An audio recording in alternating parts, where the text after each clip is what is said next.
Divine Thoughts, a journey to the innermost recesses of our soul. Isa Masih में स्नेही बंधुओं, अगर एक बार ध्यान से समंदर को देखें तो हमें बहुत कुछ सीखने को मिलेंगे। शांत प्रशांत सागर कुछ ही क्षण में उद्वेलित अथवा अशांत हो जाता है। बड़े बड़े नौके या जहाज भी तूफान से कांप जाते हैं, मगर जिस जहाज के नाविक अनुभवी है, मात्र उसका जहाज सुरक्षित मुकाम पे पहुंच जाता है। जहाज की ताकत लहरों पर नहीं, नाविक पर निर्भर रहती है। आज के सुसमाचार में हम पाते हैं कि यीशु के चेले एक नया में सवार हो रहे हैं। चारों तरफ अंधेरा ही अंधेरा, हवा की झोंक बड़ी तेज है। तब चेले ये जानकर घबरा जाते हैं कि यीशु उनके साथ नहीं है। तब ईसा स्वयं लहरों पर चलकर उनके निकट आ जाता और कहता है, डरो मत, मैं ही हूं। एक ही वाक्य आज के सुसमाचार का केंद्र है। कलीसिया रूपी नैया चाहे कितने बड़े संकट से गुजर जाए, उसका नाविक स्वयं प्रभु ईसा मसीह है। इसलिए ही कलीसिया कभी नहीं डूबेगी। पहले वाचन में हम नूह के पोत के बारे में सुनते हैं। जब सारे संसार पापों से भरे हुए थे तो ईश्वर ने नूह को एक पोत बनाने का निर्देश दिया। जितने भी लोगों ने उस पोत में शरण ली, वे सब के सब बच गए। कलीसिया के संत पिता इस पोत की कलीसिया के प्रतिरूप के रूप में व्याख्या करते हैं। संत अगस्तिन कहते हैं, जो लोग नूह के पोत के बाहर थे और जिस तरह वे नष्ट हुए, मुक्ति की पूर्णता कलीसिया के जरिए ईश्वर दुनिया को प्रदान करता है। नूह के पोत में कमजोर एवं अच्छे लोग दोनों थे। पोत में रहने वाले सारे के सारे निर्मल नहीं थे, मगर सभी एक ही पोत में सवार थे। आज की कलीसिया भी ऐसी ही है। संत एवं पापी एक साथ कलीसिया में रहते हैं। कलीसिया संतों का संग्रहालय नहीं, बल्कि पापियों का चिकित्सालय है। नूह के पोत को पानी ने धरती से ऊपर उठाया। इस तरह जीवन की परीक्षाएं कलीसिया को और भी ज्यादा ईश्वर के निकट ले चलती हैं। सुलेमान का गीत ईश्वर और अपनी प्रजा के प्रेम संबंध का विवरण देता है। प्रकाशना ग्रंथ में यह प्रेम संबंध स्वर्गीय यरूशलेम में पूर्णता तक पहुंचता है। वहां कलीसिया दुल्हन के रूप में प्रकट होती है। कैथोलिक कलीसिया के धर्म शिक्षा ग्रंथ CCC यह शिक्षा देता है, कलीसिया क्रिस्त की दुल्हन है। क्रिस्त ने उससे प्यार किया और उसके लिए खुद को कुर्बान किया। कलीसिया क्रिस्त का जीवंत शरीर है। इसलिए कलीसिया से प्यार करना मतलब स्वयं प्रभु ईसा मसीह से प्रेम करने का हिस्सा होता है। आज का सुसमाचार बहुत ही मनोहर है। चेले सागर में नैया खेल रहे हैं। रात का समय है, हवा बहुत ही तेज होती जा रही है, लहरें ऊंची उड़ती जा रही है और चेलों का विचार है कि ईसा उनके साथ नहीं है, मगर ईसा ने उनको कभी नहीं भुलाया। वह लहरों पर चलकर उनके पास आते हैं। एक अनुभव मात्र नहीं, कलीसिया के इतिहास का प्रतीक है। कलीसिया ने कई सारी आंधियों का मुकाबला किया है। रोमा साम्राज्य से हुए उत्पीड़न, धर्म विरोधी संगठन, विभाजन, युद्ध, महामारियां, आज के जमाने में विश्वास में हो रहे संकट, मगर कलीसिया आज भी स्थिर है। क्यों? क्योंकि कलीसिया का खेवनहार स्वयं प्रभु ईसा मसीह है। ईसा मसीह कहता है, मैं ही हूं, डरो मत। यह सिर्फ यीशु द्वारा स्वयं के परिचय देने की बात नहीं है। पुराने विधान में ईश्वर ने मूसा से कहा था, मैं हूं जो है, I am who I am.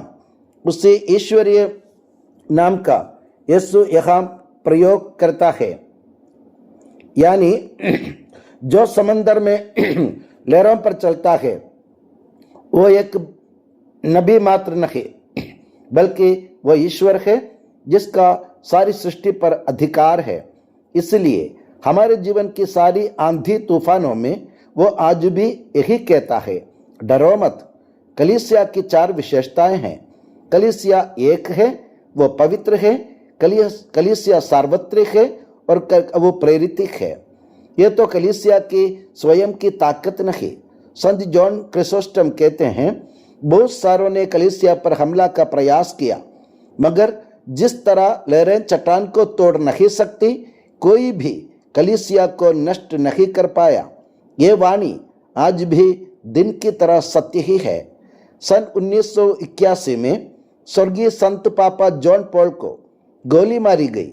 उसके खतरे से उभरने के बाद उन्होंने कहा, एक हाथ ने गोली मारी, दूसरे हाथ ने उसकी दिशा बदल दी। इस घटना को उन्होंने पवित्र कुंवारी मरियम के मात्र संरक्षण के रूप में देखा। मौत की धमकी झेलते हुए भी उन्होंने सारे संसार में सुसमाचार की घोषणा की। उन्होंने अपने जीवन से साबित कर दिया कि चाहे कितने विराट आंधी तूफान भी क्यों न आए, कलीसिया अपनी राह से कभी विचलित नहीं होगी, बल्कि वो आगे की तरफ अपना प्रयाण निर्भय जारी रखेगी। सन 2020 की कोविड महामारी के समय खाली पड़े सेंट पीटर स्क्वायर में बरसात में खड़े हुए संत स्वर्गीय पापा फ्रांसिस ने कहा, हम सब एक ही नाव के हम सफर हैं। उस संदेश ने दुनिया का प्रगाढ़ स्पर्श किया। उन्होंने कहा, आंधी तूफान हमारी कमजोरी को प्रकट करते हैं, मगर ईश्वर कभी हमें नहीं त्याग देता है। आज के सुसमाचार में भी यही संदेश नजर आ रहा है। दूसरी वेटिकन महासभा के ल्यूमेन जेंसियम नामक दस्तावेज यह शिक्षा देता है कि परिवार एक घरेलू कलीसिया यानी डोमेस्टिक चर्च है। हर एक परिवार एक छोटी सी नैया है।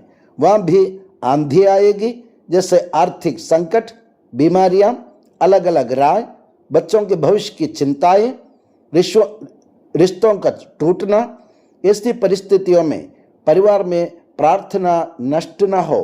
अगर हम अपने घर से ईसा को बाहर करेंगे तो हमें भय जरूर लगेगा। यीशु को निमंत्रण देंगे तो शांति छा जाएगी। आज के बहुत सारे लोग अपने जीवन में तरह तरह के प्रचंड सागर का अनुभव कर रहे हैं, जैसे एकांत, विषाद, मादकता, पारिवारिक संकट, पैसा नष्ट होना, विश्वास क्षीण होना, सोशल मीडिया की गुलामी। ये सब हमारे जीवन रूपी नैया को बुरी तरह हिला देते हैं, मगर यीशु आज भी कहता है, डरो मत, मैं ही हूं। एक दफा एक मछुआरे से किसी ने पूछा, क्या तुम्हें सागर का डर नहीं लगता है? उसने कहा, सागर का मुझे डर जरूर लगता है, मगर मेरे पिता ने मुझे सिखाया था कि लहरों पर नजर नहीं डालना, बल्कि दिशा दिखाने वाले तारे को देखना। यही है विश्वास का जीवन। अगर हम सिर्फ संकटों अथवा मुसीबतों पर ही दृष्टि डालेंगे तो हम जरूर डूब जाएंगे, मगर प्रभु क्रिस्त की ओर देखेंगे तो किनारे पहुंच जाएंगे। आज कुछ लोग कलीसिया के श्रद्धालुओं की गलतियां देखकर कलीसिया को ही छोड़ देते हैं, मगर याद रखें, यूदस इस्करियोती भी चेलों के साथ था। पेत्रुस ने यीशु का तिरस्कार किया, थॉमस ने विश्वास करने से इनकार किया, फिर भी यीशु ने कलीसिया को नहीं त्यागा। उसने उन लोगों को महान संत बनाया। इसलिए कलीसिया की खामियों पर हताश न होकर कलीसिया की पवित्रता के लिए हम विनती करें और ये विचार जरूर करें, मेरे जीवन रूपी नैया का खेवनहार सचमुच प्रभु ईसा मसीह है या नहीं? आंधी तूफान के समय क्या मैं अपने विश्वास खो देता हूं?